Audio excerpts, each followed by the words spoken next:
ปลุกทุกคนให้รู้ปลุกคนให้ตื่นพุทธะนี่แปลว่ารู้ธรรมะแปลว่าความจริงให้รู้ตามความเป็นจริง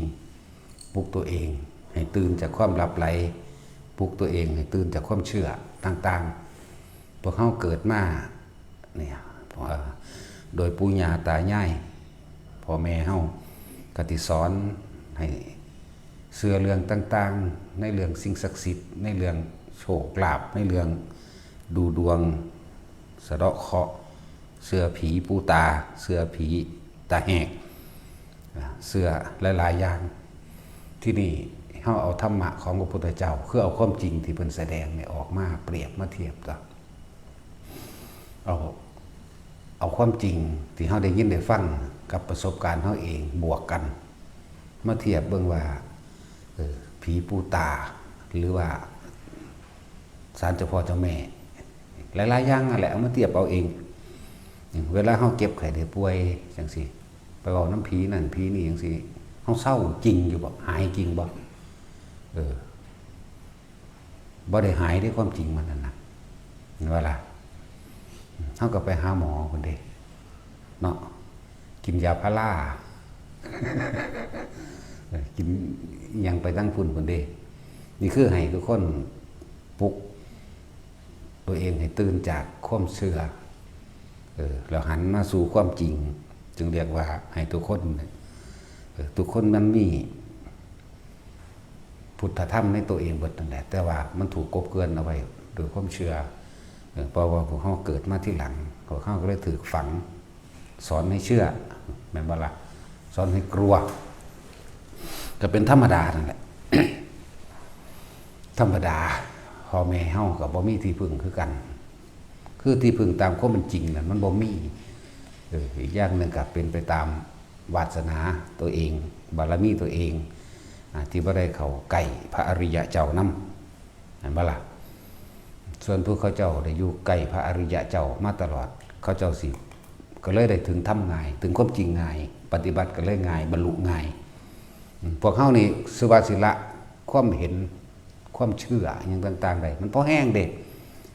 บางคนก็ยังมาเทียบมาเถียงเฮาอยู่เนาะเทียบบัดเขาไปขอน้ำมันพญานาคมาหันคือได้สัตว์บัดเขาน่ะดีจะมาถามเด้อบ่ได้ฟังอยู่บัดนี่ต้มกินเบิด สิต้มกินเบิดนะอีกอย่างหนึ่งโดยความถ้าเป็นเด็กน้อยมากเลยอยู่แล้วนั่นเฮาก็บ่เชื่อแนวจังซี่อยู่แล้วโดยอุปนิสัยเฮาเองโดยบ่เชื่ออยู่แล้วอันแนวจังซี่นะนั่นแหละผีอยู่หันผีอยู่นี่เฮาก็บ่เชื่ออยู่แล้วนะแล้วจังว่าให้ปลุกตัวเองให้ตื่นจากความเชื่อให้ตื่นรู้ซะตามความจริงซะแต่เฮาสิไปหรือว่าผิดเลิกงามยามดีจังซี่นะแม่นบ่ล่ะคือจังสมัยตะกี้ก็คนตายโหงบ่ให้เอาเข้าบ้านแม่นบ่ล่ะหรือว่าคนตายแล้วบ่ให้ไปเผาวันศุกร์หรือวันอังคารมันแข็งหรือว่าเกี่ยวกับว่าถ้าถึงวันพระก็เผาบ่ได้นั่นบ่ซักก็ไปเลยอยู่หลายมื้อที่นานั่นแหละมีความเชื่อว่าผิดบ้านผิดเมืองคล่ำล่ะผิดบ้านผิดเมืองหรือสิเกิดเหตุการณ์บ่ดีเกิดขึ้นเฮ็ดให้บ้านเมืองล่มจมบางสิแม้นี่คือความเชื่อนะวันนี้เฮาก็เอาความจริงเข้ามาใส่ในเราเว้ยอีกอย่างหนึ่งการสื่อสารตะกี้มันกะขับแคบเนาะมันเฮาบ่ได้เห็นต่างชาติต่างประเทศต่างอย่างหลายๆอย่างเอาเข้ามาบวกกันนะขึ้นบ้านใหม่จังซี่ก็ต้องมีมื้อขึ้นมีเลิกงามยามดีขึ้นจังซี่นั่นก็เป็นแค่ความเชื่อแม่นบ่ล่ะ บ่ให้สีเข่าวันพระแม่นบ่หรือวันอีหยังก็บ่รู้ล่ะแต่ว่าคือกินข้าวซุมื้ออยู่นี่นะเนาะมีความเชื่อว่าวันนั้นไม่ให้กินข้าวนี่บ่มีเด้เนาะคนตายเวลานั้นเวลานี้บ่ให้ซักผ้าหรือว่ากลางคืนบ่ให้ตัดเล็บบ่ให้กวาดบ้านจังซี่บางหม่องก็ว่าบ่ให้เอิ้นกันกินข้าวเนาะว่าผีสิขึ้นมาเห็นมั้ย ลักษณะนี้นี่คือความเชื่อนะเป็นความเชื่อหลายอย่างก็ดอกเกี่ยวกับเรื่องมือนี่ความเชื่อดูดวงเลิกงามยามดีสะเดาะเคราะห์หรือไปขอร้องอ้อนวอนให้เทพเจ้าเห็นใจเทพเจ้าดลบันดาลมือนี่นะเดี๋ยวว่าเป็นความเชื่อตะกี้โอ้ยว่าถ้าปวดหัวเขาเป็นน้ำไปยังขามทางผีตาแหกทางผีเที่ยวทางเจ้าพ่อเจ้าแม่เนาะดังนั้นแล้วมันเลยกว่าเฮาสิลบสัญญาเก่าๆนี่ออกได้พอแห้งอยู่เด้ยังจะมาเถียงกันอยู่พอแห้งอยู่นะนั่นแหละมันเลยเป็นการเนินช้าในการปฏิบัติให้เห็นความจริงในตนเองเรียกว่าปฏิบัติธรรมปฏิบัติให้ถึงความจริงให้รู้แจ้งเห็นจริงตามความเป็นจริงกว่าสิละสัญญาออกได้ธรรมดาเด้ปฏิกาไปมีความเชื่อเกี่ยวกับเพื่อเครื่องร่างของขันเหมือนว่าล่ะหลายอย่างพวกลงหน้าท้องลงหน้าดากแล้วก็เห็ดหน้าท้องมื้อนี้เนาะสักวิ่งสักไล่สักเสือสักกระต่ายสักเก่งสักกวางสักเตาสักขี้เกียมและแม่งอดขี้เข็บว่าเป็นโศกลาภว่าป้องกันเนาะแล้วก็ถือเอาต้นไม้ต่างๆมาเป็นเครื่องร่างมาเป็นเครื่องป้องกันตัวของป้องกันภัยเจ้าของบางพวกก็ถือเอาสัตว์เอาแขวสัตว์แขวเสือแขวสร้างเล็บสร้างงอนเงือกทั้งสิ้นนะแขวมุตันเป็นเครื่องร่างป้องกันนั่นนี่นะนั่นคือความเชื่อทั้งหมดเลยถ้ามันบ่ตายบ่ได้เด้แขวมันก็เลยแต่มันตันจริงยิ่งบ่เขามันก็ว่าแขวมันแล่นหนีอยู่ตัวแม่นบ่ล่ะนั่นทีนี่คือความเชื่อ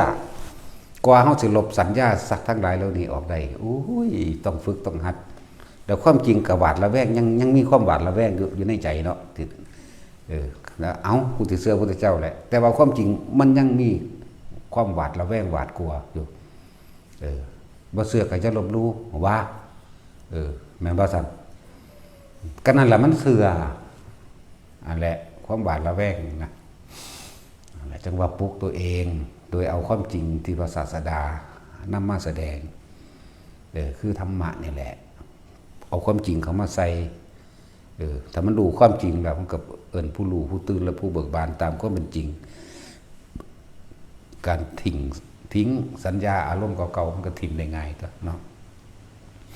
อันนี้มันบ่แม่นที่พอแห้งเดี๋ยวเราจะต้องอาศัยการได้ยินได้ฟังทำเรื่อยๆเอา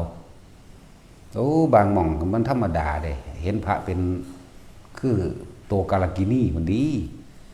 ยิ่งพวกไปค้าขายง้อควายจังซี่แต่เห็นพระนี่อุ้ยซวยยกตีนใส่เด้เพียงแก่เฮ็ดหลังซวยว่าธรรมดาเด้นั่นแหละพอคนบ่เข้าถึงความจริงคนบ่เข้าถึงตัณหาเข้าถึงความอยากคนบ่เห็นความโลภจนหน้ามืดตามัวเฮ็ดอีหยังเป็นเส้นทางที่ผิดๆนั่นว่าซั่นบ่สละความเห็นแก่ตัวเองออกได้ดอกถ้าบ่มาฟังจังซี่แหละเป็นเพราะว่าเฮาชินชาในการขอต่างๆเริ่มตั้งที่แรกขอให้ผีเจ้าบ้านขอให้ผีปู่ตาขอให้นั่นนี่รักษาขอเหมือนว่าเราไปสะเดาะเคราะห์ก็ขอแล้วก็ไปบนบานศาลเก่ามื้อนี้ขอเนาะก็สิละมื้อนี้ได้ บางบ้านเขาปฏิเสธคือจังได๋อันเกี่ยวกับพระกรรมฐานนี่เนาะเขาไล่นี้เลวกว่าหมาคนเด้ในความคิดเขาเห็นบ่ซั่นว่าเฮ็ดให้บ้านเมืองเขาแตกแยกว่าเฮ็ดให้บ้านเมืองเขาบ่อยู่ดีให้บ้านเมืองแห้งแล้งไฟไหม้หยังก็ว่าไปเด้นั่นแหละก็ถือเป็นกรรมของสัตว์นั่นแหละที่เขาว่าเขาหาพระธรรมเองยิ่งซุมื้อนี้ทั้งเปิดอยู่แล้วเนาะเกี่ยวกับการแสวงหาธรรมนี่เปิดกว้างเด้ทั่วโลกเห็นกันในเบิดก็ยังมีความเชื่อแบบผิดๆนั่นแหละขนาดนั้นแหละแต่ว่าเฮาปลุกตัวเองซะทีนี้เฮาบ่อาจสามารถไปแก้ความเห็นต่างของไผได้หรอก เขาบ่อาจสามารถสินำความจริงเขาบ่ไปปฏิบัติด้วยตัวเขาเองเขาบ่คิดคนด้วยตัวเองเขาบ่เป็นผู้นำตนเองเขาบ่ศึกษาด้วยตนเองเขาก็บ่แก้ได้ฉะนั้นก็เป็นเรื่องเฉพาะตนไปเลยบัดไฟที่เสื้อยุ่งสั่นก็เสื้อไปแล้วแต่นะเนาะฉะนั้นเขาเอาเฉพาะตัวเขาโหลดเขาบ่อาจสามารถไปแก้ความเห็นของไผได้หรอกเขาบ่อาจสามารถไปบังคับความคิดไผได้เขาต้องนำความคิดเขาเองเขาต้องศึกษาด้วยตนเองแหละมันจึงเป็นเรื่องที่ว่าคนเฮาถ้ามีเมตตาแล้วก็ต้องมีอุเบกขาเป็นที่รองรับต้องมีตัวนี้เป็นที่รองรับตนเองนำแต่เขาไม่เชื่อเราก็ทำอะไรกับเขาไม่ได้เนี่ยก็ว่างไปสัตว์โลกทั้งหลายย่อมเป็นไปตามกรรมของตัวเองกรรมอันเกิดจากการคิดสะกอนที่แรกคนเฮาสิเป็นไปตามความคิดส่วนมากก็คิดว่าดีนั่นแหละคิดเห็นแก่ตัวนั่นแหละจาก99.99%นั่นแหละนั่นบ่ล่ะแต่ว่าเป็นความคิดดีของเขาที่คิดที่เสียสละให้ผู้อื่นอยู่ดีมีความสุขเฮ็ดให้ผู้อื่นมีได้อยู่ได้กินดีเฮ็ดให้ผู้อื่นมีอาชีพการเงินการงานที่ดีจากว่าลบ100%พุ่นแหละที่มาคิดได้คือพระพุทธเจ้านี่บ่มีมันมีมาตราไหนแต่ไรแล้วต่างคนกับต่างหาใส่ตัวเองนะบ่ล่ะย่านแต่ตัวเองทุกข์ยากลำบากย่านตัวเองป่วยย่านตัวเองแก่เฒ่าชราย่านตัวเองพัดภาคย่านตัวเองไม่กินนั่นแหละพอความบ่รู้คือว่า คนที่เกิดพร้อมพระพุทธเจ้าก็ส่วนมากก็เป็นคนมีบารมีเต็มมาแหละนั่นบ่ล่ะเพิ่นเทศนาบางองค์เห็นบ่ค่ำเดียวกับบรรลุเลยบางองค์แค่โกนหัวผมตกลงดินเทียเดียวกับบรรลุ2 เทื่อ 3 เทื่อบรรลุนี่แหมเขาจะบรรลุเป็นพันๆจังซี่โดยอธิตปริยายสูตร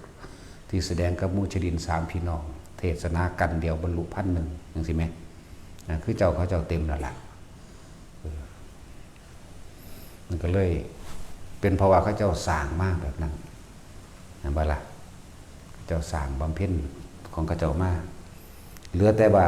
มีผู้แสดงความเห็นต่างให้แล้วเขาเจ้าปั้วเลยกันไหม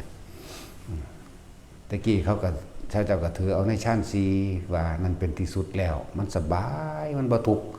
แต่ว่ามันเข้าไปยึดในความสงบอันนั้นแม่นบ่ล่ะพ่อตาพระเจ้าบอกว่าแม้ความสงบก็ไม่เที่ยงแน่ให้เฮารู้ให้เฮาเห็นเปลี่ยนไปซื่อๆแต่เอาความสงบไปแค่เครื่องพักกิจเท่านั้นเนี่ยบัดนี้เพิ่นก็แสดงเรื่องของร้อน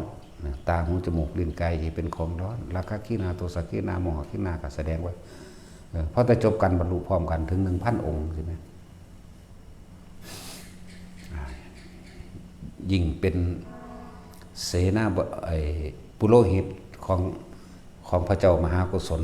คือพ่อของพระเจ้าปเสนปุโรหิตผู้นั้นก็เก่งในฌานเด้ไปอาทิตย์เดียวจะสามารถได้หอดสมาบัติ8พุ่นแล้วก็มีลูกศิษย์ลูกหาถึง10,000 คนเมื่อมารับราชการต่อกับพระเจ้าแผ่นดินองค์ที่2ก็คือพระเจ้าปเสนที่กุศลเห็นบ่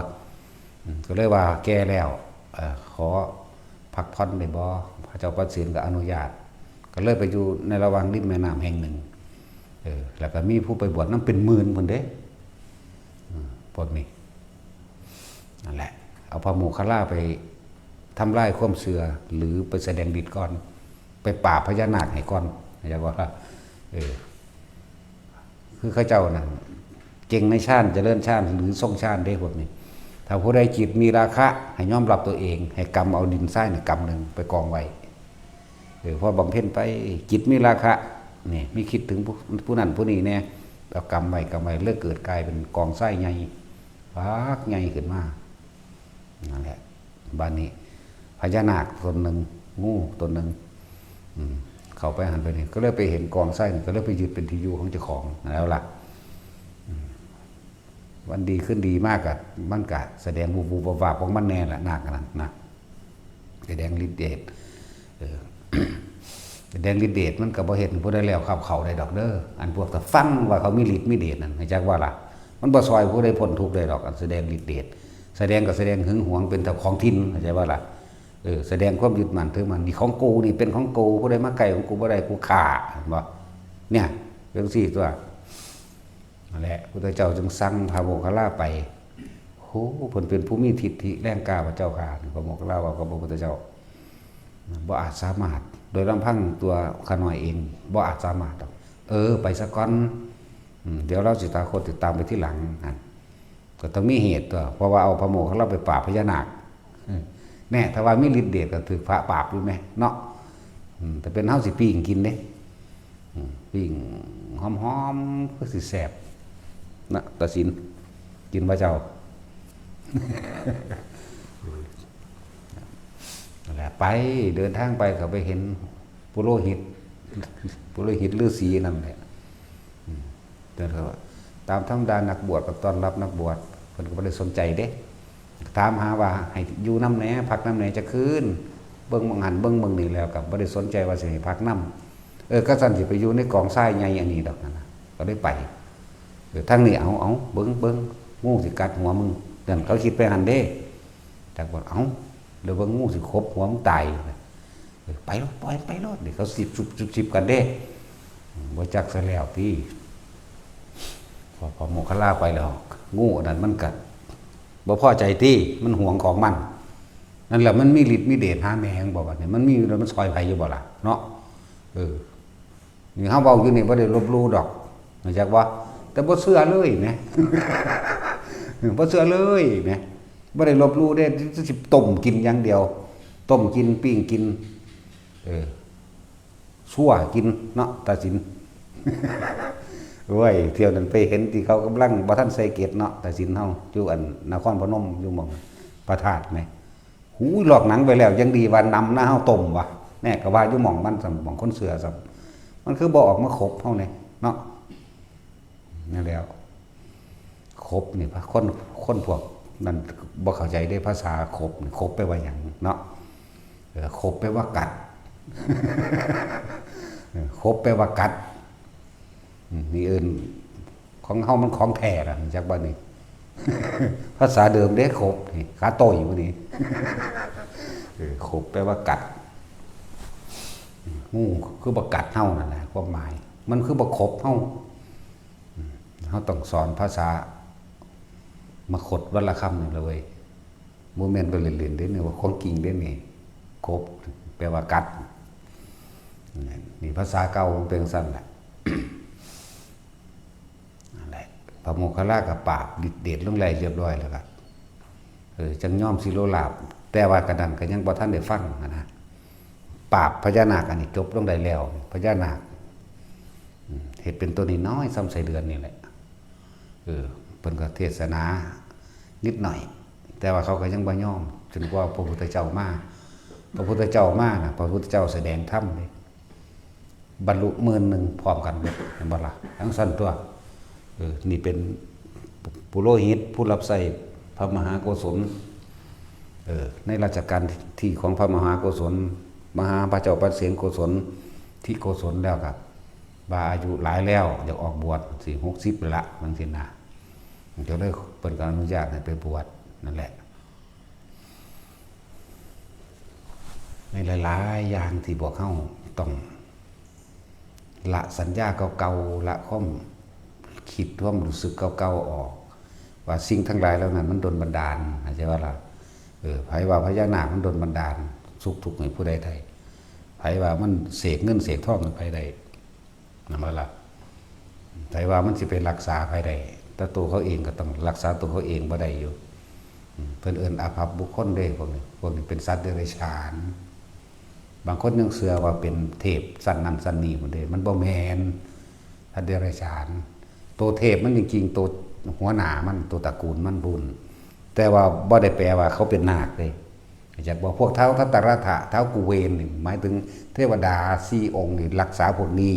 เป็นหัวหน้าปกครองพวกนี้บ่แม่นนาคพวกนี้เข้าใจว่านี่ทั้งสั้นแล้วเท้ากุเวนจังซี่แหมดูแลนาคตระกูลสัพพยาปุตตะจังซี่นะเท้าตถารถะดูแลพญานาคตระกูลโคตมะจังซี่นะบ่แม่นเบิดนี่เป็นเทพเด้ก็ท่านไปบวชนำพระพุทธเจ้าก็ให้บวชทั้งตัวเนาะ พระเจ้าก็ยังบอกว่าเจ้าเป็นเดรัจฉานเจ้าว่าสามารถ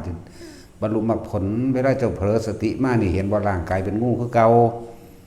เวลาเจ้าโมโหหลายขึ้นมาเนี่ยเจ้าสิพ้นพิษใส่หมู่อีกนะจังซั่นเด้อนั่นแหละ เจ้าผู้เสือเขาก็เสือแหละแต่ว่าเฮานี่บ่เสือเด้แต่ก็บ่ได้ลบหลู่แล้วก็บ่เสือเลยแม่มีแต่ต้มกิน นั่นแหละจังว่าเฮาบ่มีความเห็นความเสือในสิ่งเหล่านี้มาตลอดมันก็เลยง่ายแก้การเข้าถึงความจริงมันเลยง่าย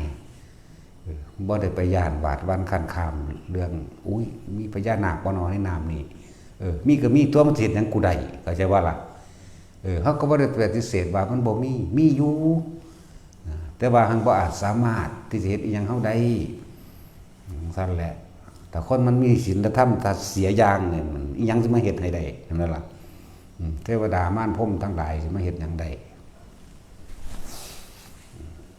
ความหมายคือว่าบ่สามารถดลบันดาลสุขทุกข์เงินทองโชคลาภวาสนาหยังให้ไผได้เด้อ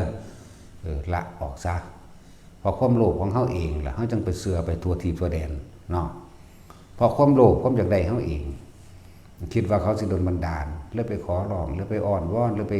แต่งพิธีถวายของต่างๆล่ำนั่นล่ำอันนี้เพื่อสิให้เขาเห็นใจเมื่อเขาเห็นใจแล้วเขาสิเสกนั่นดลบันดาลนี่เห็นบ่ล่ะพระเจ้าก็คือกันนั่นแหละว่าอาจสามารถที่ไปดลบันดาลได้ดอกสักผู้ใดเป็นพ่อเป็นแม่มันพระเจ้าก็เลยเนาะถ้าพระเจ้ามันมีจริงมันสร้างคนตาบอดหูหนวกมาเฮ็ดหยังสร้างคนพิการมาเฮ็ดหยังมันสร้างคนร่ำคนรวยและคนจนมาเปรียบเทียบกันเฮ็ดหยังมันคือบ่มีอันจิตใจยุติธรรมเสมอกันเนาะคือบ่เฮ็ดให้คนเสมอกันโลดบ่ต้องมีคนพิการบ่ต้องมีคนหูหนวกบ่ต้องมีคนทุกข์คนยากคนจนอีหยังเลยให้รวยเสมอกันตัวแม่นบ่ล่ะแล้วโอ้ยก็อย่าโดนบันดาลเกิดสงครามนั่นหลายเลยเว้ยเนาะอย่าโดนบันดาลมันเกิดสงครามแหมอย่าโดนบันดาลมันเกิดน้ำท่วมแหมจะโดนบันดาลเกิดแผ่นดินถล่มไหมไฟใหม่หรือพายุใหญ่พายุต่างๆสารพัดหลายสื่อกระดอกเนาะ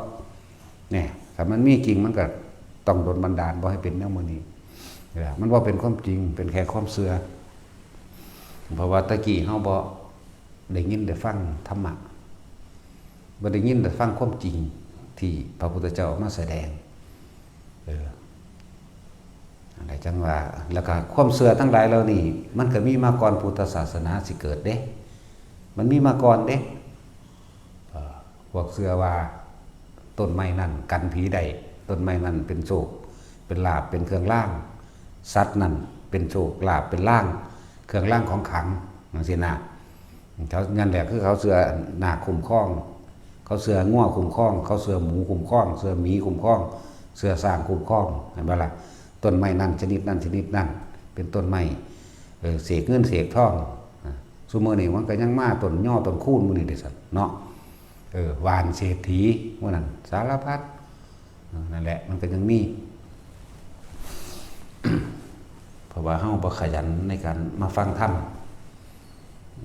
ขยันตั้งแต่ความอยากได้ก็เลยไปหารุ่นรวยพันล้านรุ่นรวยท่านใจนั่นว่าสัตว์สิตัวเบิดเด้นั่น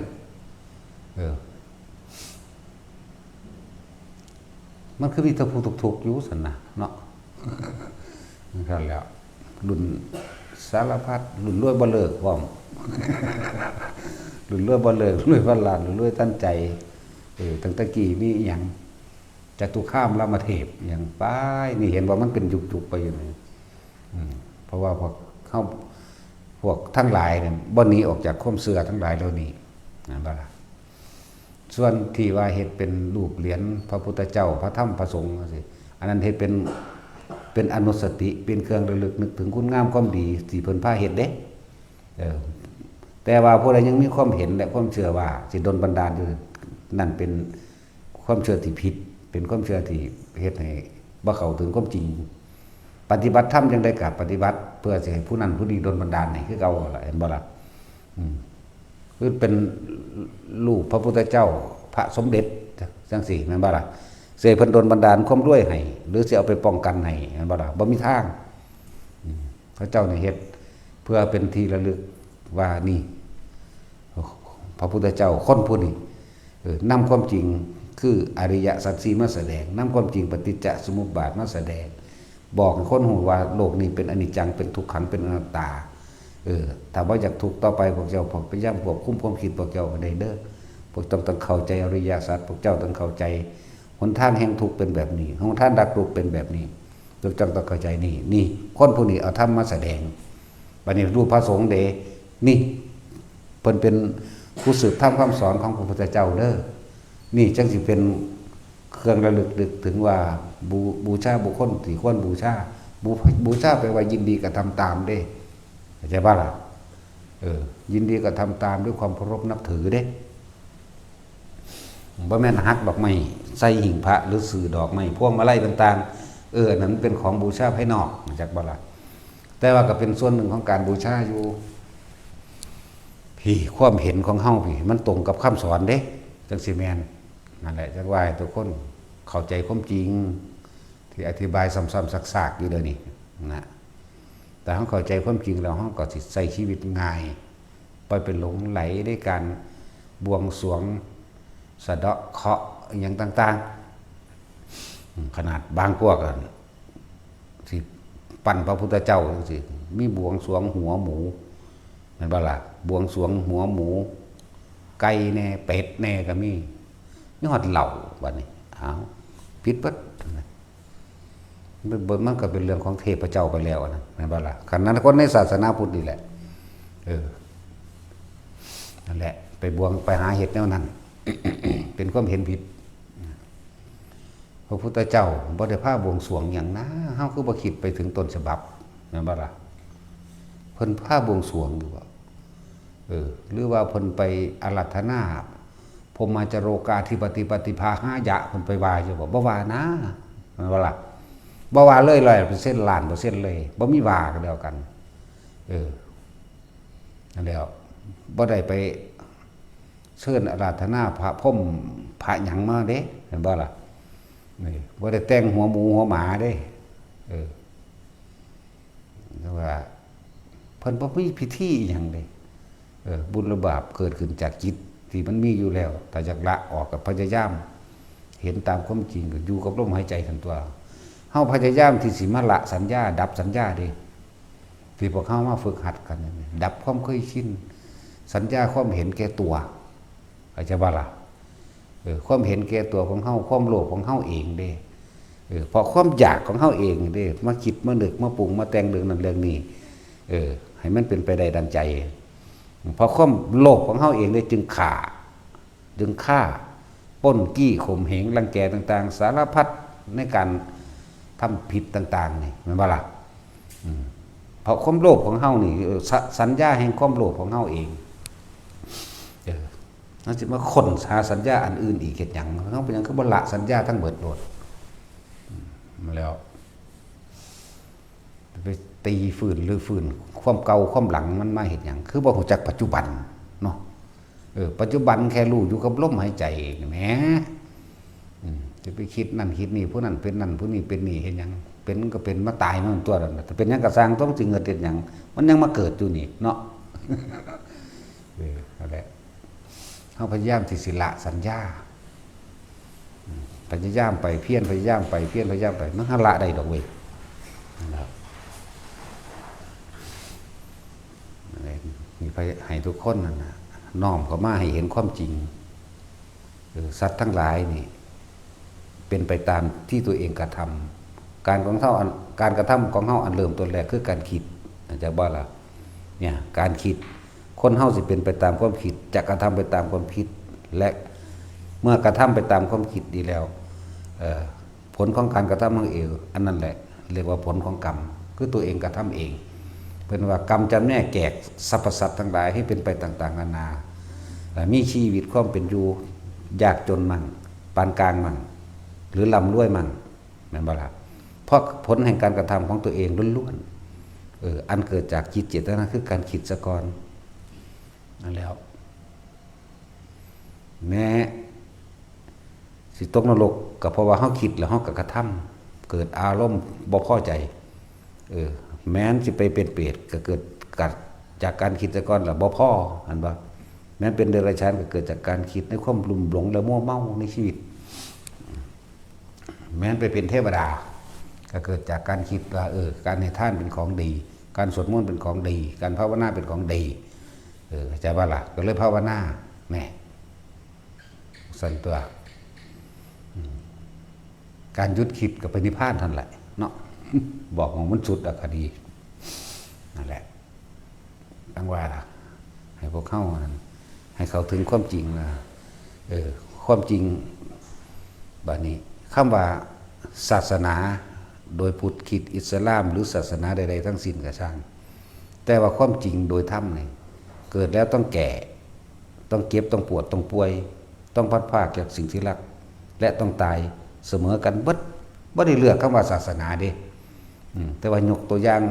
เนื้ออย่างให้ซื่อๆได้บัดนี้สัตว์ก็บ่มีศาสนาเด้เนาะช้างม้าวัวควายเต่าปูหอยปลาสิงโตนกค้างคาวอีเกียก็ตามบ่มีศาสนามันก็เกิดแล้วต้องแก่ต้องเก็บต้องป่วยและตายเหมือนกันนั่นบ่ล่ะมันพัดพรากจากสิ่งที่มันหักมันก็เสียใจคือกันคนเข้าไปขึ้นเอาลูกนกแม่มันก็บินแซวไปแซวมาอยู่มันคิดหอดลูกมันก็เสียใจมันก็ปกป้องลูกมันคือกันเนาะเพราะว่าตั้งแต่ลูกนกล่ะทุกลูกนั่นแหละไปหาเอาลูกงูมาเบิ่งแม่มันบ่สั่นมันบ่นำหอดเฮือนโลดพวกไข่งูมันนี่เอาลูกมันนั่นลูกน้อยมันต้องแม่ลูกเสือลูกหมามันนำเบิดนั่นแหละมันก็เกิดแก่เก็บตายคือกันเนาะคนว่ามนุษย์นี่ก็เกิดแก่เก็บตายสัตว์เดรัจฉานก็เกิดแก่เก็บตายนี่มันความจริงเสมอกันนี่เอิ้นว่าธรรมไหม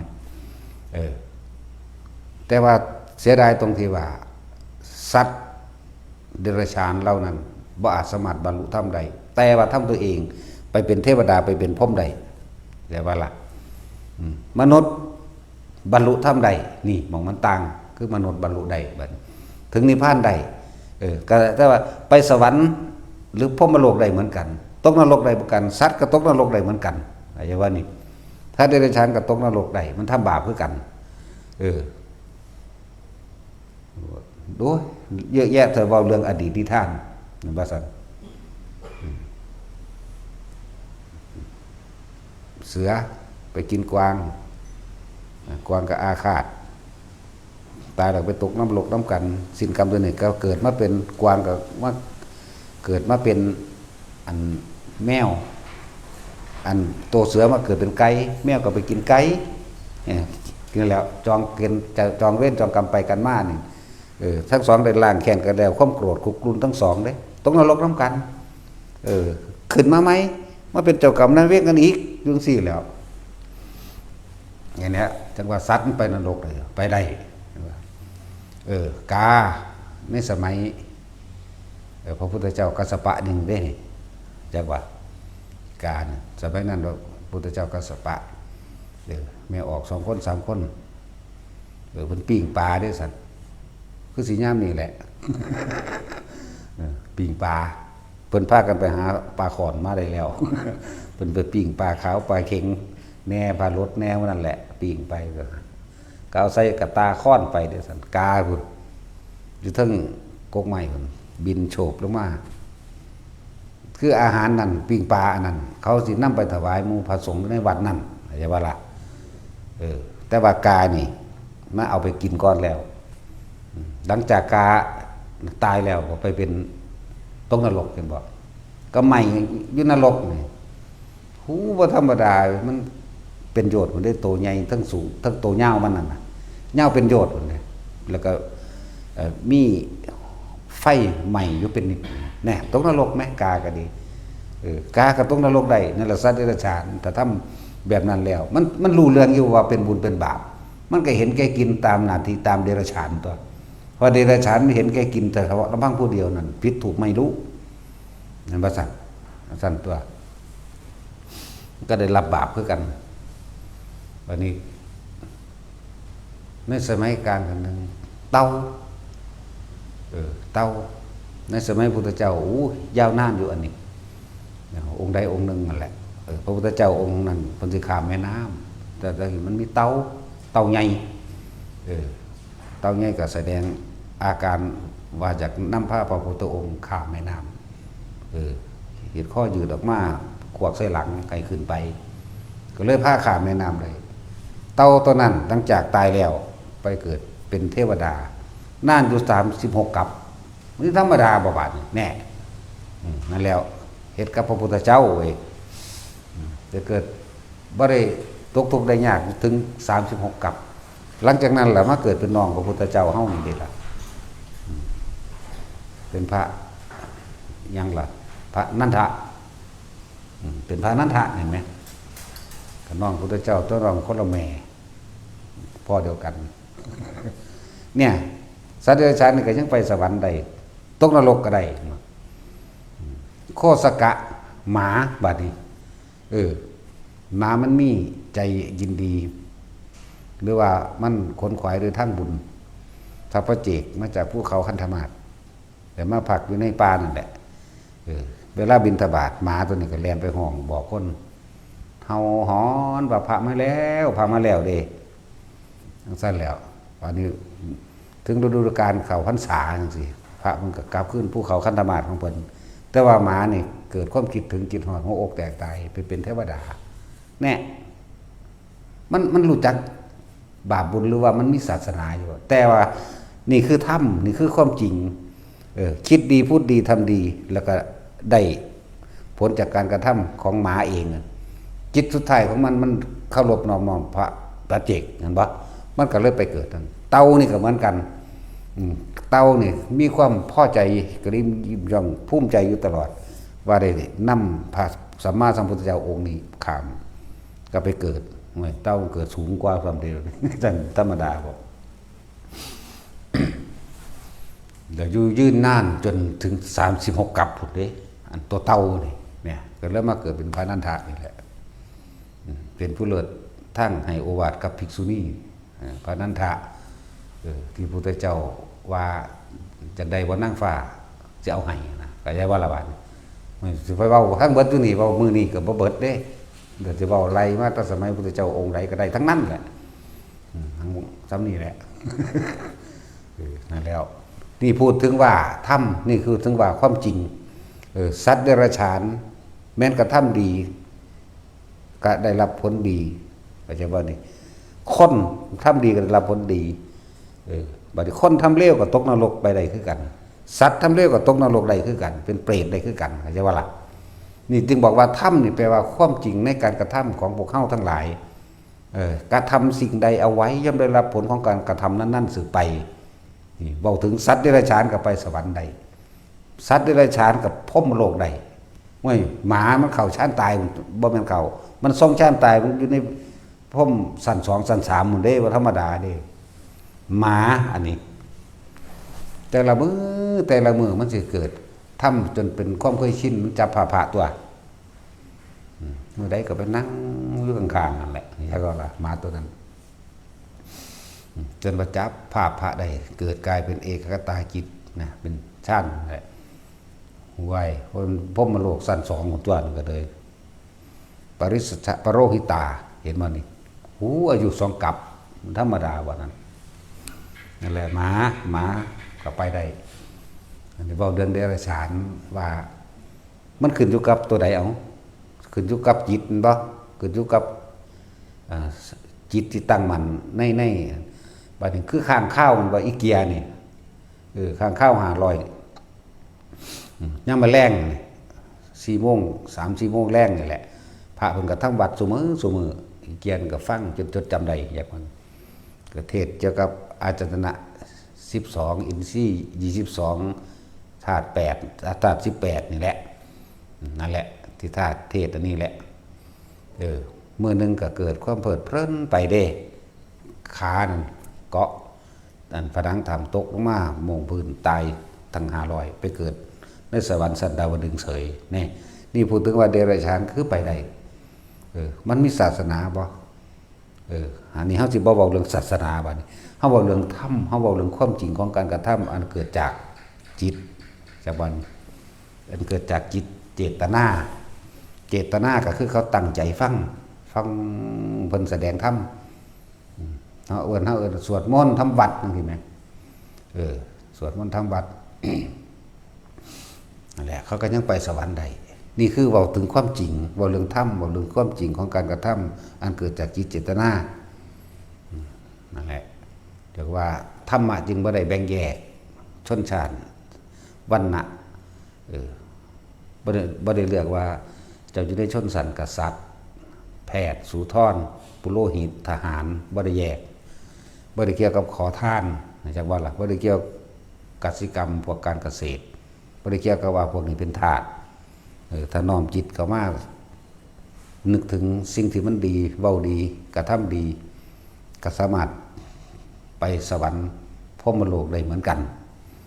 ปฏิบัติดีแล้วก็ไปนิพพานได้เหมือนกันพระอิหยังที่เป็นจันทาน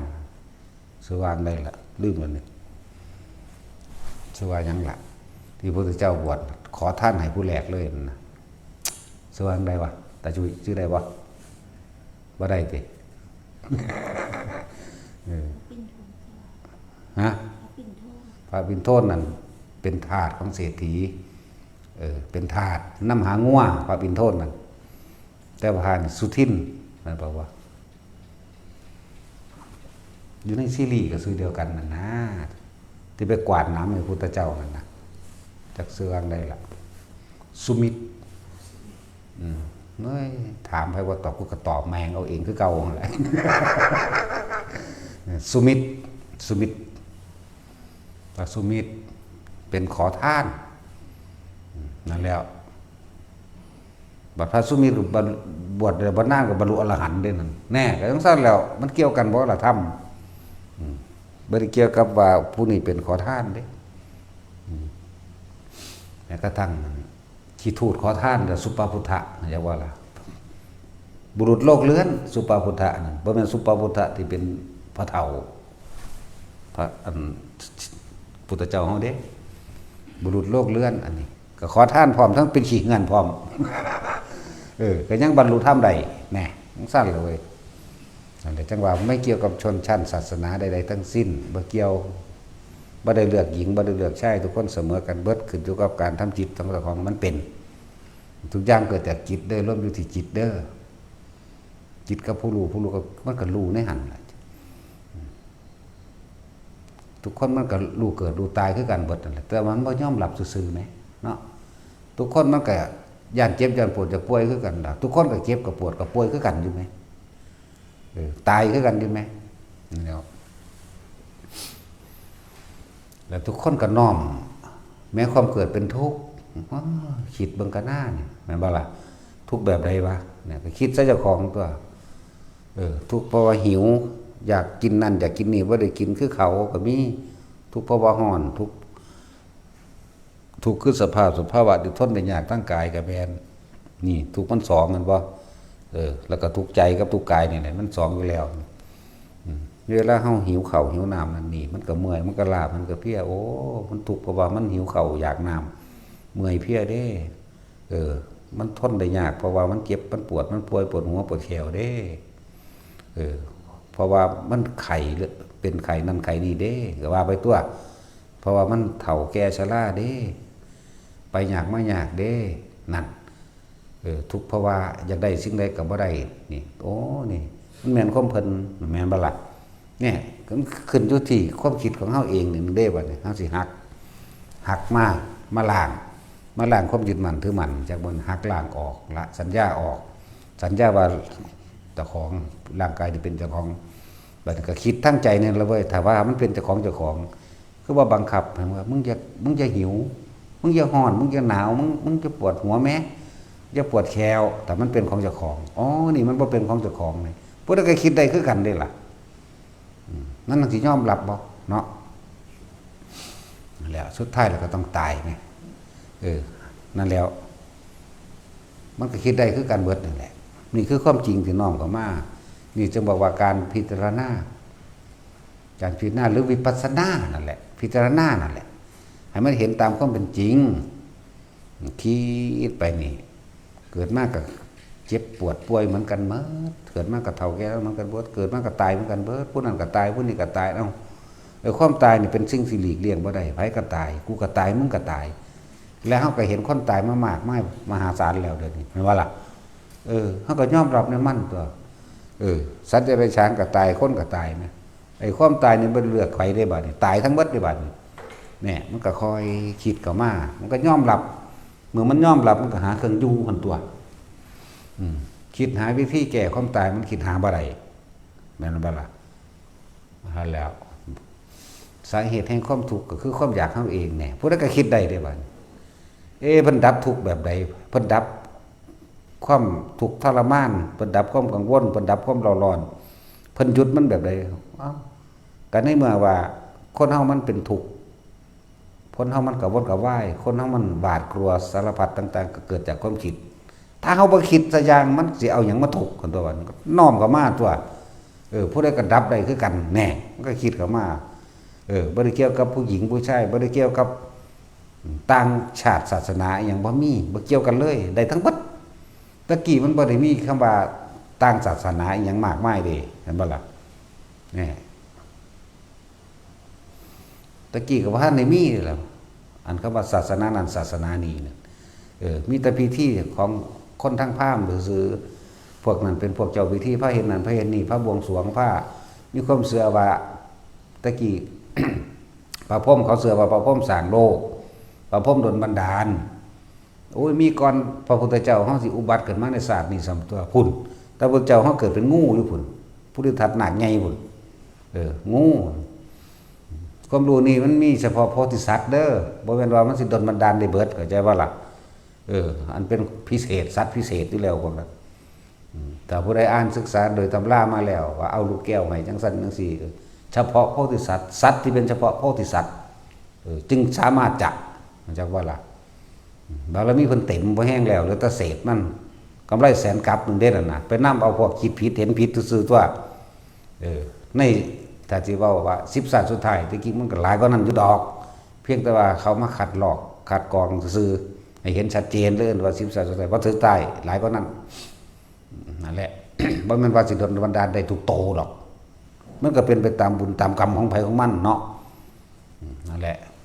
สร้างคนเถียงว่ะ สัตว์ที่เป็นโพธิสัตว์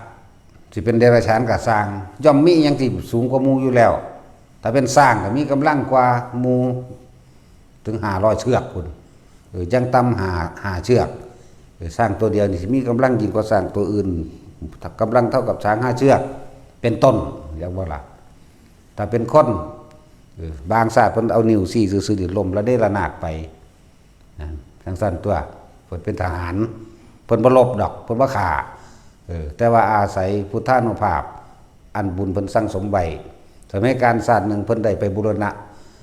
ไปปั้นนิ้วมือให้พระพุทธเจ้าองค์นึงจักว่าพระพุทธรูปนั่นหมายถึงปลายสมัยแล้วปั้นพังถล่มทลายลงมาแล้วเอียงเงียงอยู่พอดีนิ้วซี่เพิ่นนิ้วซี่พุทธเจ้าองค์นั้นหักขาดออกเพิ่นเลยเอาดินนั่นน่ะไปปั้นแล้วเรียบร้อยเอามาต่อเบิ่งเฮ็ดจังได๋สิคงต้นหนอกบ่เลยเอาไปเผาแกงก็เลยเอามาต่อติดกันด้วยอานิสงส์อันนี้ไปเกิดเป็นเทพฤทธิ์เกิดมาเป็นกษัตริย์จังสี่ก็ซี่เอาเลยล่มละได้ระนาดนี่แหละการสร้างพระพุทธรูปมันมีตะกอนนั่นอีกทั้งสั้นแหละชาติที่เป็นมโหสถทั้งสร้างหลายตัวนั่นน่ะเป็นพุทธประวัติของพุทธกัสสปะตั้งแต่ประสูติตั้งแต่ฝันพุ่นธรรมดาบ่ตั้งแต่แม่ฝันว่าจุติสู่มคันมันดามื้อนั้นมื้อนี้จนว่าฮอดประสูติตรัสรู้และปรินิพพานใช่บ่ล่ะนี่แหละการสร้างพระพุทธรูปมีสร้างมากกว่านั้นอีกพวกว่าบ่มีคันไปวาดเอาอยู่เนาะเน็บจักหน่อย คันวาดเอาอยู่แม่นบ่ซั่นนั่นแล้วบ่ได้เถียงโดยหลักการแต่ว่าเว้าตามความเป็นจริงว่าคือวาดเอาอยู่หั่นนะแต่ไปว่าผู้อื่นบ่ถูกนั่นนะแต่ก็บ่เป็นหยังดอกก็ลงกันอยู่ดอกแม่นบ่ซั่นเจ้าต้องยอมรับว่าเจ้าวาดเอา ยอมรับเอาเน้นตัวแต่จังได้ก็สร้างเขาก็ปกป้องกันคือเก่านั่นแหละอันนั้นนั่นแหละมันมีมากก่อนนั้นอีก คนที่สร้างผู้แรกในสมัยพระพุทธเจ้าเฮานี่เป็นไผก็พระเจ้าพระเสนที่โกศลเอาไม้จันหอมจันแดงมาสร้างต้นไม้มันเป็นตั้งจันหอมตั้งจันแดงนั่นแหละเพราะว่าสิไปสร้างต้นใหญ่ต้นไม้มันบ่ใหญ่ปานนั้นก็เลยเอามาใส่กันซะก่อนขูดขัดอย่างดีก็ตอกใส่กันซะก่อนจังแกะสลักเข้าใจว่าล่ะจังแกะสลักเป็นรูปเสมอเท่าองค์จริงนั่นแหละพอแต่พระพุทธเจ้าเสด็จลงจากดาวดึงแล้วก็นิมนต์ไปพระพุทธรูปก็แสดงอภินิหารเขามาน้อมเคารพพระพุทธเจ้าองค์คนจักว่า องค์เนื้อองค์หนังเพิ่นก็เลยว่าต้องไปประดิษฐานในที่อันสมควรแก่เธออาวุโสเรียกว่าล่ะเพิ่นเว้าก็เพิ่นเองว่ากับอันพระพุทธรูปพระ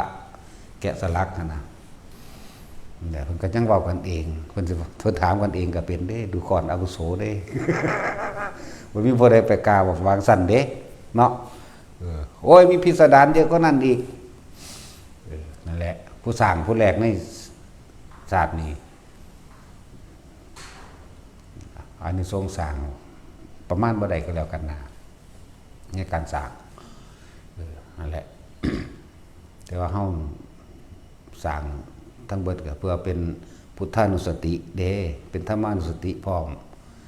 พุทธะกับธรรมะนี่เป็นของคู่กันพระธรรมมันมีอยู่แล้วเป็นปกติแม้พระพุทธเจ้าสิเกิดบ่เกิดก็สร้างคนทำดีก็ไปดีคนทำเลวก็ไปเลวสัตว์ทำดีก็ไปดีสัตว์ทำเลวก็ไปเลวคือกันนี่เรียกว่าธรรมที่มันมีอยู่แล้วแต่ว่ามันมีผู้ใดค้นพบมันบ่มีผู้ใดนำออกมาแสดงได้มีพระพุทธเจ้าผู้เดียวพระพุทธเจ้ากับพระธรรมแล้วเป็นอันเดียวกันนั่นแหละแล้วเฮาสร้างในฐานะการระลึกนึกถึงบุญคุณของเพิ่นต่อเพิ่นเป็นผู้จำแนกแจกธรรมออกมาให้พวกเขาเห็นเอิ้นว่าอุเทสิกะเจดีย์สร้างอุทิศเพื่อก็ว่าสร้างเพื่อระลึกนึกถึงคุณของพระศาสดาเอิ้นอุเทสิกะเจดีย์จากว่าล่ะบางที่เฮาก็สร้างในนามธรรมะเจดีย์นี่บุคคลผู้นี้เป็นผู้นำธรรมความจริงมาว่าธรรมะเจดีย์สร้างให้เป็นรูปเหมือนพระพุทธเจ้านะหรือว่าเรียกว่ารูปร่างหน้าตาคือบ่คือเพิ่นเคยเห็นบ่เคยเห็นโพดหางบ่แม่นศาสตร์นี้ ถ้าสิเอาศาสตร์นี้ก็เคยเห็นโพดคือเก่าแต่ว่าก็เห็นไผเห็นมันเนาะ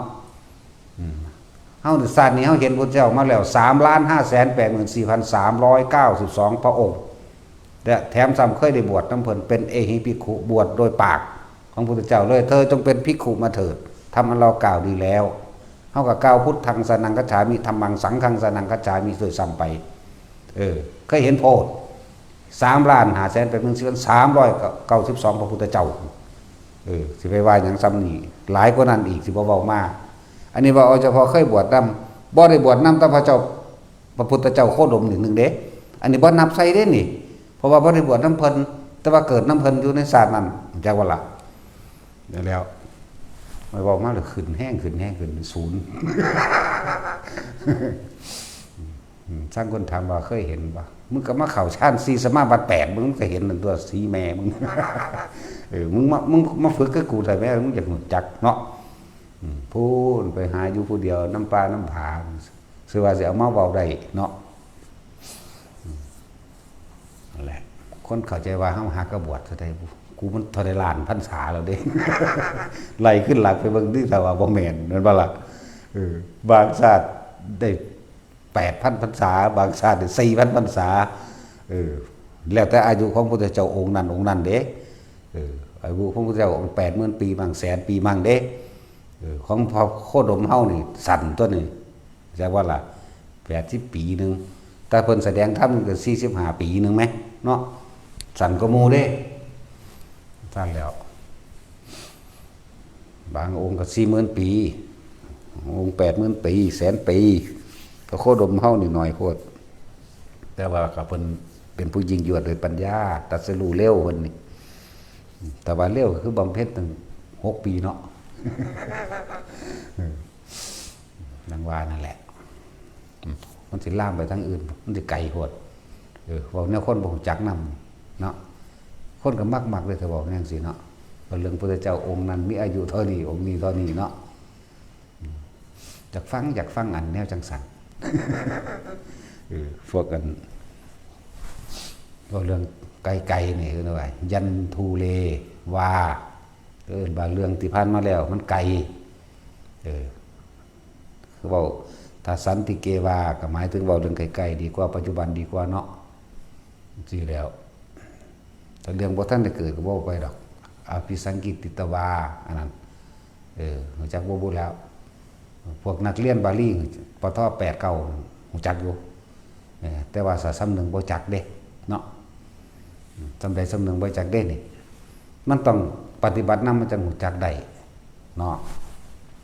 จักสิเนาะกับไผดอกว่าอยู่นี่จักสิจบหยังแต่พวกจบแท้ๆก็ยังบ่จักหยังเพราะว่าเขาบ่มีเครื่องประกอบกับความที่ตัวเองเข้าไปเห็นนำปฏิบัตินำแต่ว่าทุกคนปฏิบัติได้เสมอกันเด้นี่เขาคังบ่ปฏิบัติเองเนาะนั่นแล้วนี่พูดถึงว่าถ้ำนี่บ่ได้แบ่งแยกสัตว์เดรัจฉานหรือสัตว์มนุษย์สามารถปฏิบัติทำได้เหมือนกันแตกต่างกันตรงที่ว่าสัตว์มนุษย์นี่บรรลุอรหันต์ได้สัตว์เดรัจฉานบรรลุบ่ได้แต่ว่ามนุษย์และสวรรค์ได้เข้าใจบ่นี่พรหมโลกได้นั่นแหละจริงๆกับคำว่าสวรรค์เดียวกันเบิดนั่นแหละเพียงแต่ว่าแยกลำดับจิตกับแยกความอายุยืนยาวคือการกระทำต่างกันเลยว่าเทวดาสั้น1 2 3 4 5 6แล้วก็พรหมโลก20สั้นเห็นบ่ล่ะร่วมเลยบอกร่วมแบ่งเป็นอรูปภพ4เด้อซั่นเนาะอุ้ยบอกไปหยังดอกพ่อกำกานี่เนาะแต่จุ้ยถ้าถามซื้อคนที่ดังๆแม่ก็ยังถามมันยังบ่จื้อหยังบ่ได้อยู่พูดถึงความจริงสัตว์เดรัจฉานก็ไปสวรรค์ใดเป็นพรหมใดเกิดเป็นมนุษย์ก็ได้บัดนี้มนุษย์ก็ตกนรกได้เห็นว่าอะไรไปสวรรค์ใดเป็นพรหมใดคือกันนี่พูดถึงธรรมะไม่มีการแบ่งแยกในการกระทำทุกสิ่งทุกอย่างเกิดจากจิตเห็นบ่ล่ะความคิดของเฮานี่ก่อนที่สิตายบ่ได้ไปคิดถึงเรื่องใดก็ย่อมมีที่ตั้งกับเรื่องนั้นแต่ว่าที่ปรุงแต่งนึกคิดไปนั่นเป็นอารมณ์จังสิแบ่งปันออกแจกออกไปเป็นภพต่างๆเป็นนริยคติภพบ่เป็นเทวภพบ่ก็ว่าไปว่ากามภพรูปภพอรูปภพยังมันยังแบ่งอีกอยู่เด้แต่ว่ากามภพนี่ยังแบ่งลงมาอีกอยู่เด้สวรรค์6ชั้นเด้อมนุษย์เด้อแล้วก็อบายภูมิเด้อเรียกว่ากามภพนี่มันยังมาแบ่งอีกอยู่รูปภพเด้อพรหมโลก16เหมือนว่าล่ะอรูปภพเด้อพวกอรูปภพ4ก็ว่าไปอีกอยู่นั่นแล้วจักสิเว้าไปหยังปานนั้นเอาแค่ว่าอยู่ในหูดังหายใจเข้าสูดออกมันก็เฮ็ดได้บ่ดีเนาะให้ทุกคนพิจารณาความจริงธรรมะแปลว่าความจริงเกิดแก่เจ็บตายเสมอกันทั้งมนุษย์และสัตว์เดรัจฉานแต่ก็ถ้าคิดดีกระทำดีทั้งมนุษย์และเดรัจฉานก็ไปสวรรค์พรหมโลกได้เหมือนกันถ้าคิดชั่วก็ทำชั่วก็ตกนรกได้เหมือนกันแล้วถ้าแปลกประหลาดจนขึ้นคือฝันเห็นพวกแบกแผ่นหินนั่นนะหินสองสั้นปลอมเด้แผ่นดินเป็นจังสีนาแล้วมันมีสั้นน้อยอยู่ทางบนอีกเด้ตักสิเป็นไผมาขอความช่วยเหลืออีหยังกูเนาะบาดนี้เนาะว่ะแบกเฮ็ดค่อยอีหยังแง่งอยู่มีไฟพร้อมแต่ว่าบ่เป็นไฟลูกเป็นไฟทานแต่ว่าเป็นไฟทานบ่แม่นไฟลูกนี่บ่ฝันหรือสิบ่ฝันก็ได้เด้บ่เงิดไผเด้ทั้งว่าพ่อบ่ให้เขาด่าหลายซื่อๆดอกแต่ว่าด่าก็สร้างโคตรแมงดอกว่าเนาะเว้าเรื่องฝันมันเห็นชั่วขณะเดียวเห็นบ่นานถามบ่ได้มันปากบ่ได้ก็เลยแล้วไปเลยคือกันถามอยู่มันหังเว้าบ่ได้มันเหมือนกับ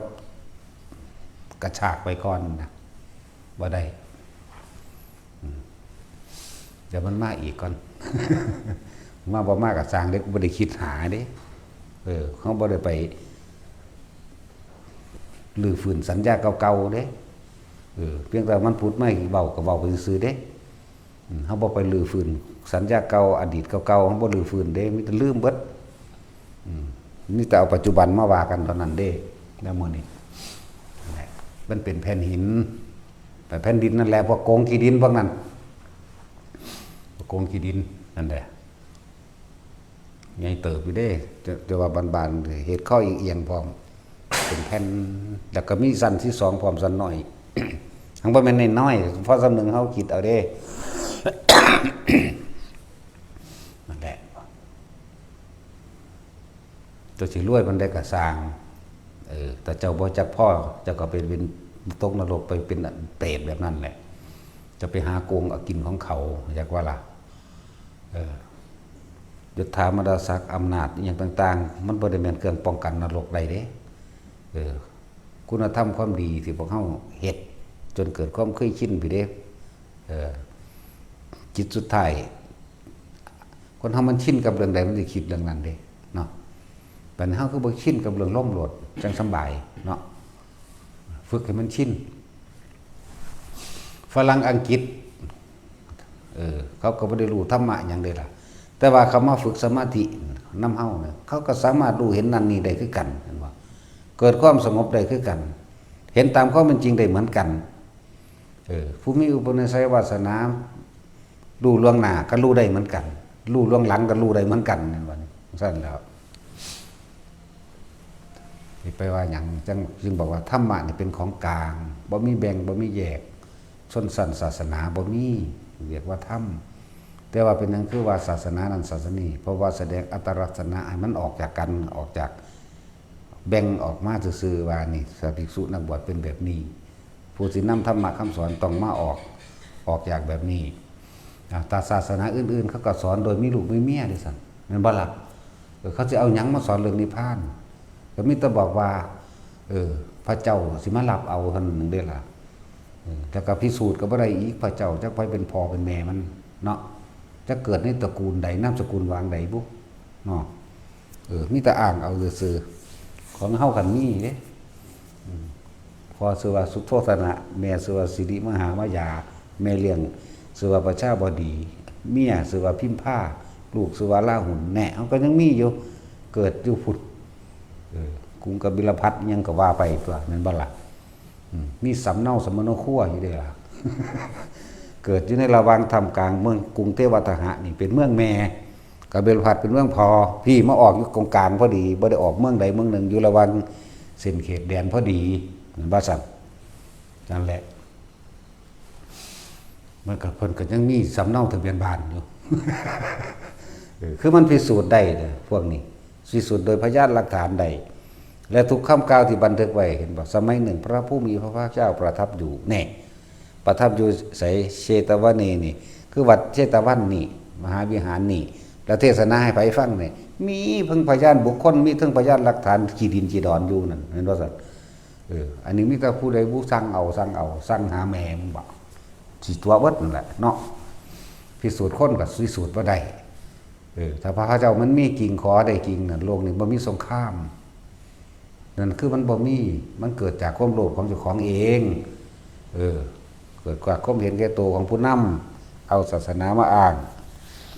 แต่มันมีก็บอกมันมาฆ่ากูได้แม่ท่านพระเจ้านั่นสู้จะมาฆ่ากูได้กูฆ่าได้อยู่คนนั่น แต่ว่าเอาแนวพิสูจน์บ่ได้นั่นน่ะเห็นบ่ล่ะแล้วโลกนี้ถ้ามีพระเจ้าและโลกนี้ถ้ามีการขอจากสิ่งศักดิ์สิทธิ์ได้จริง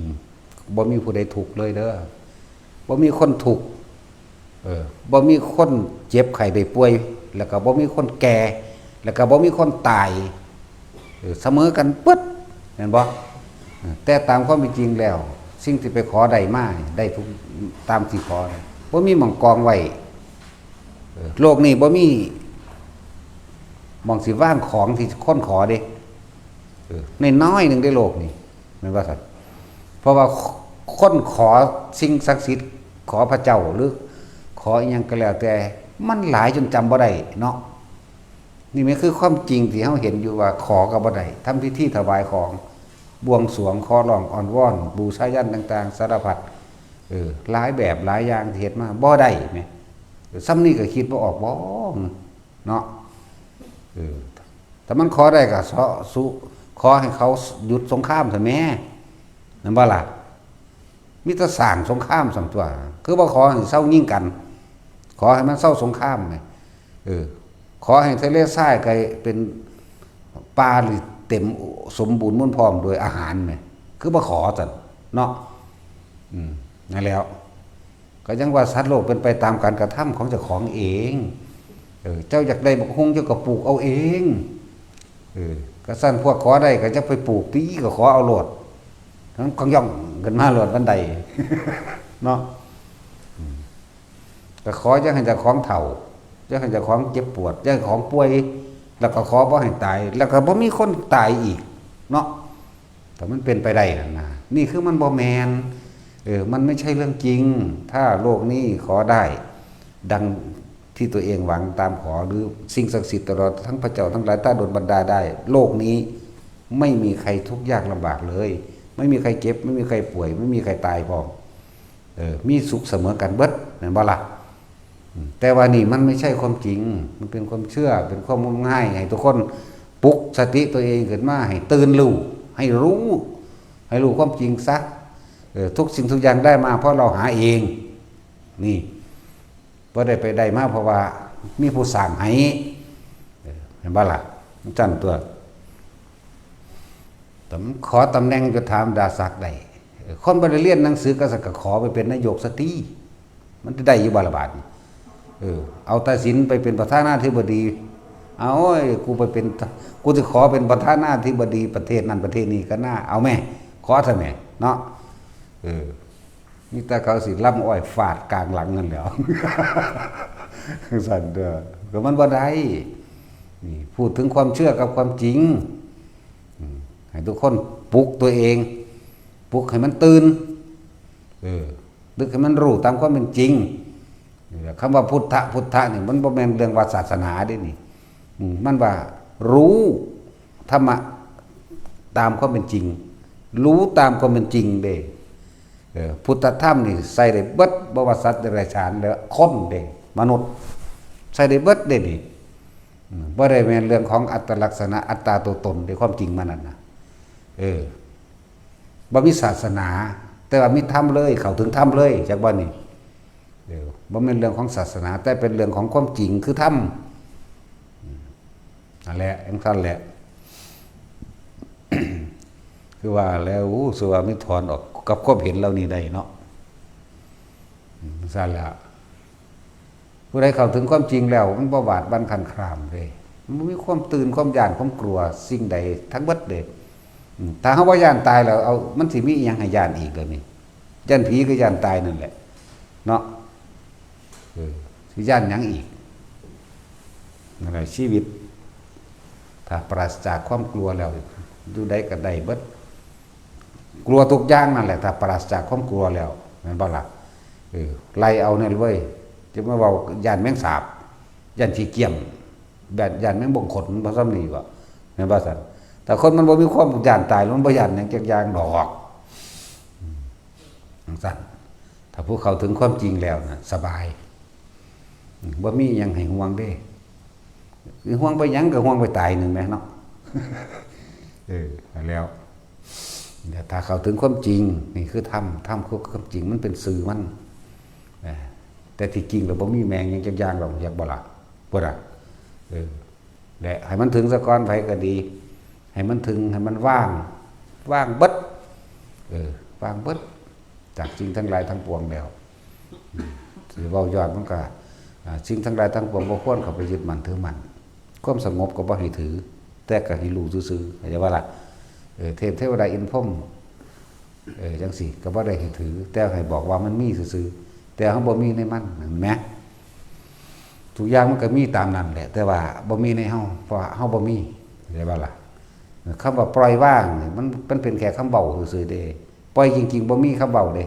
ไม่มีคำพูดใดๆนั่นแหละมันเป็นของที่นอกเหตุแล้วก็เหนือผลใดๆที่เฮาไปคาดคะเนได้เลยถ้าเฮาเข้าถึงความจริงอันสูงสุดแล้วแต่ว่าล่ะ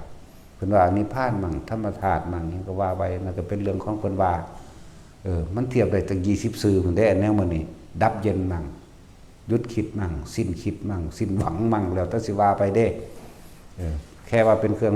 สื่อสารเพื่อให้เขาไปถึงจุดนั้นซื่อๆเด้นั่นแหละแต่ทุกคนมีสิทธิ์ถึงเบิดเด้อยู่นี่อยากว่าล่ะอยู่ในหูลมหายใจนั่นแหละในหูดังไผหูดังมันเอาสมาทาน